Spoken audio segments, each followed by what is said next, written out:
Okay, so we just talked about how we can do the aldol reaction. We also talked about how the reverse reaction is also possible, where the base is going to pull off that hydroxyl proton and cause the reaction to go backwards. There's another process, though, that base can catalyze with aldol products, and that is something that's called an aldol condensation. Just want to distinguish, we're talking about this general class of reactions where we have one carbonyl adding to another carbonyl. And those are condensation reactions in the sense that we are bringing two things together, so we're condensing them into one unit. This type of condensation, the name actually comes from the fact that we're going to be generating water, and that water, if you run one of these reactions, you can actually see the moisture condense on the side of the flask. And so that's actually a different sense of condensation. But so what is this? All right, so imagine if we took an aldol product, and we can just take the acid aldehyde dimerization just for illustrative purposes. So, right, if we threw hydroxide at this, or had it in the presence of hydroxide, the reverse mechanism for the aldol would be to deprotonate the hydroxide and then just kick out the enolate. But as you know, hydroxide can do something else to a carbonyl that has alpha protons. It can enolize it. So that's the other pathway.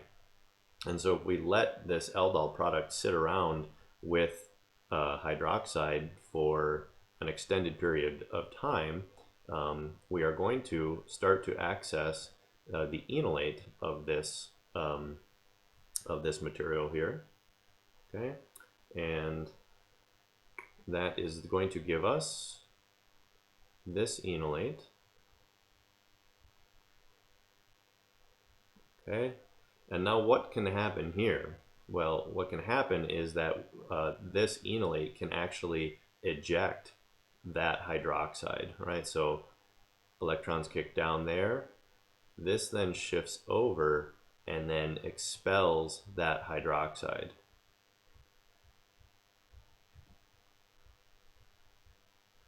Okay, and so we get an alpha beta unsaturated carbonyl when we do that.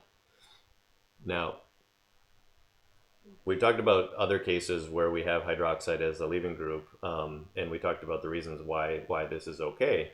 Right, so you're usually not expecting to see an anion like hydroxide be a leaving group. But keep in mind here that overall this is neutral in terms of that hydroxide, because we're using hydroxide to initially generate the enolate, and then we're just getting the hydroxide back. So overall, in terms of energy, that's all the same. And just in terms of this step here, we're going from one O minus to another O minus. So there's really no energetic penalty there. We've already paid the penalty of forming O minus.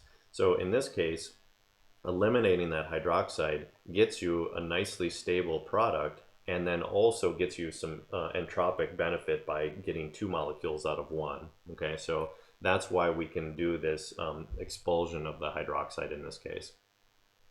Okay, so then this hydroxide ultimately came from here, right? If you think about it, so there was water generated really in this step is where that went to. And so that's why the water is generated. We call this an aldol condensation, is because we're condensing out the water from this reaction. So this is the aldol condensation product.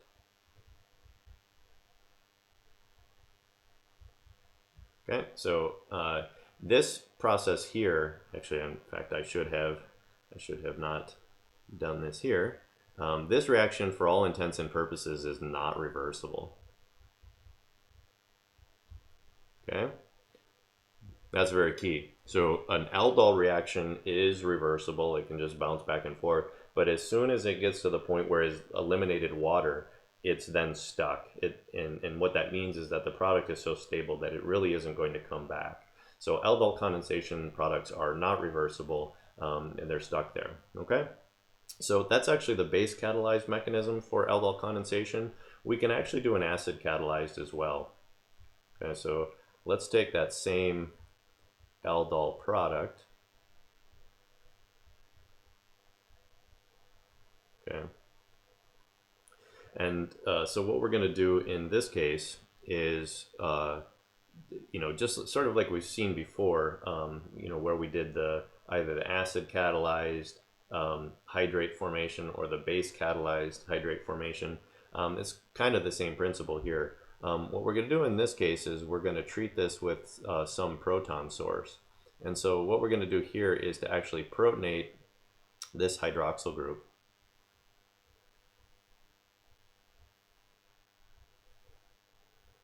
Okay, so we get that H2O potential leaving group there.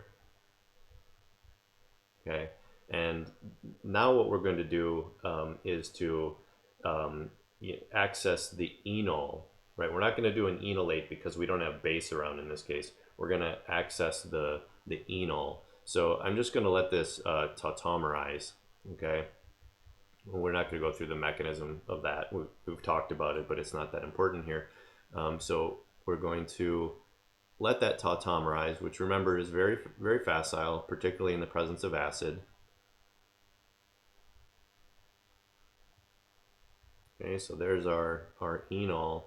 And now since we have this great cationic leaving group in the beta position, now we can just go ahead and eject H2O as a neutral molecule here. So here we go.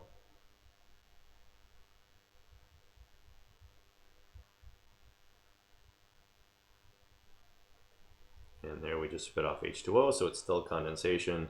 And then obviously we're going to deprotonate to get to the neutral molecule. Okay, so acid or base can catalyze that elimination. So what one might do is to do an aldol reaction with base, and then in a separate step treat it with acid to get that condensation to go. Or sometimes you can just let it sit around with base and eventually let the aldol product go to the condensation. Okay, so why is this useful? Well, it's useful because it allows us to take two carbonyls, bring them together, and get to alpha beta unsaturated carbonyls, which we've talked a little bit about. They're useful to do things like conjugate additions, right, with Gilman reagents, for example. You can also do a lot of different chemistry with alpha beta unsaturated carbonyls, like Diels-Alder reactions, which some of you have learned about last semester. So they're actually very useful, and this is a great way to make them. The other thing that this allows, right, this fact that the condensation reaction is not reversible means now that we can actually do ketone-based aldol reactions and get them to stick. Okay, so for ketones,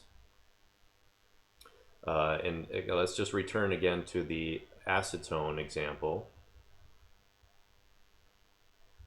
All right, so we just talked about how if we have acetone in the presence of hydroxide, that aldol reaction can go, but it doesn't favor the product, the aldol product, right? So this is not favorable. It's only going to stick around at the acetone stage. But if you let this go and you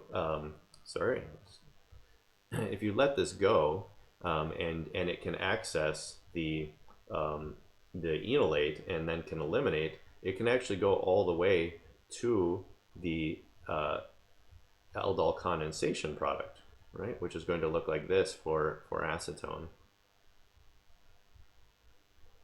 Right, there's the acetone aldol condensation product, and that is favorable. It is favorable, and it's not going to come back.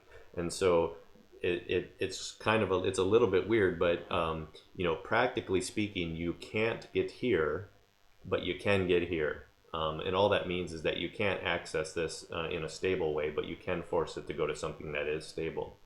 And then let me just give you one more example of what ketone condensation would look like. So we could do this with many different ketones.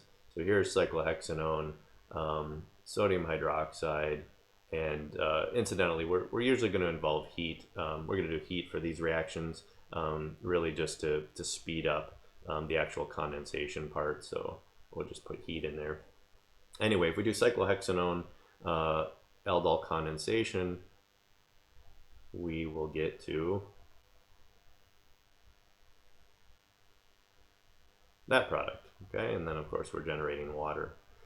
So an aldol condensation, the way this looks like is that you would just redraw the carbonyl. So there's the cyclohexanone, and then you attach another one via that carbon in that alpha position via a double bond, right? So you're just kind of clicking it onto the alpha position of the carbonyl, and so you get this sort of dimerized product.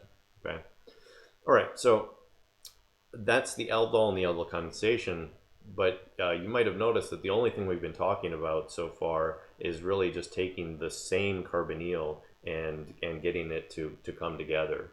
And you can imagine that that's a very limiting case, that where you want to dimerize the same carbonyl. What you really want to do is to have the ability to take two different carbonyls, have one the nucleophile, one the electrophile, and bring them together. So that's what we'll talk about in the next video.